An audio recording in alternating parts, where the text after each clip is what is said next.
Hello friends and welcome to the channel Auto Problems. Today we will analyze the weak points and typical malfunctions of the car Volkswagen Arteon. Let's go to the power units. Bottom line, the Arteon's main problems are related to the engines and transmission, especially in petrol versions. Yes, the TSI engines have become better, but these are high-tech units that require proper maintenance. And this, alas, is not always smooth, especially if the car is in the hands of young people who buy the Arteon for its stylish appearance. If you find a well-maintained example, it's a great deal. If not, take a closer look at the Volkswagen Passat. Owners of Arteon, share in the comments what problems you encountered. Your experience can help others choose a car. That's all, friends. Thanks for watching. Don't forget to subscribe to the channel and like it. Until next time. First, let's talk about the most popular gasoline engine, the 2-liter turbo engine TSI with the index DKZ. This engine can be called reliable. Most of the problems that used to plague the TSI engines are already in the past, so you can safely buy it. But there are a couple of nuances. For example, the plastic housing of the water pump is not the most durable. Also, owners often encounter oil leaks from under the valve cover in the front. And the particulate filter, judging by the reviews even on European forums, often causes trouble. The quality of the fuel has almost no effect here. But this engine is installed on a bunch of models of the VW AG concern, from the Kodiaq to the Tiguan, and it shows itself worthy everywhere. Maintenance? No problem.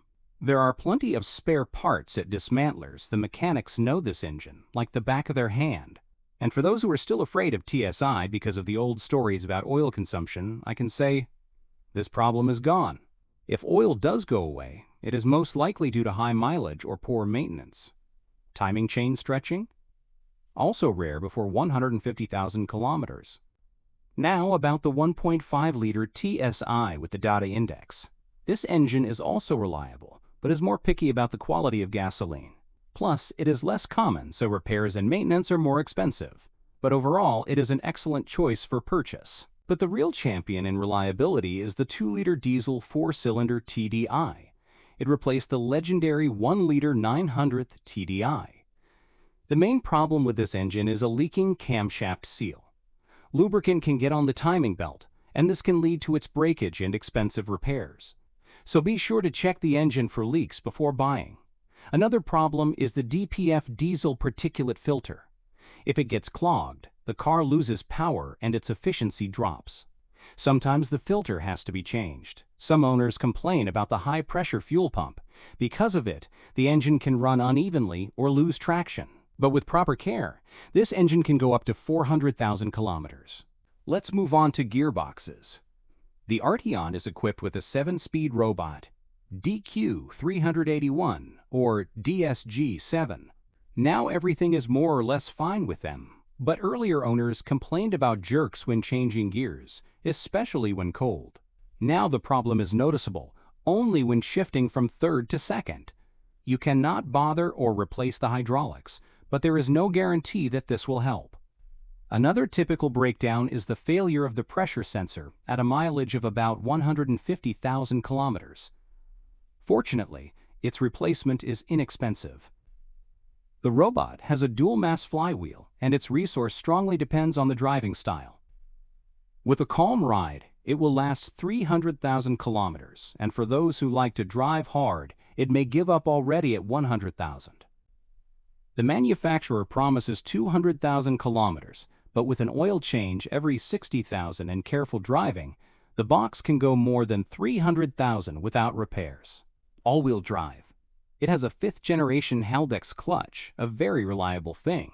Only an untimely oil change can kill it.